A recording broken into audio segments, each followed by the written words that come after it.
আসসালামু আলাইকুম। আজকে বিশ্বকাপ ফুটবল টুর্নামেন্টের ফাইনাল খেলা, আর্জেন্টিনা বনাম স্পেন। এই জন্য এখানে এলইডি লাগানো হবে বিশ্ববিদ্যালয়ের প্রশাসনিক ভবনের সামনে।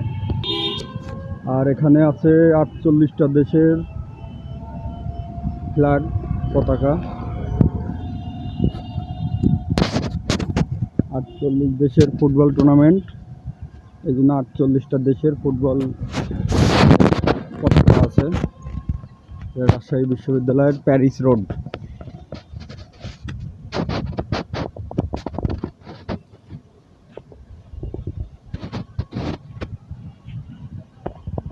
এই পাশে আছে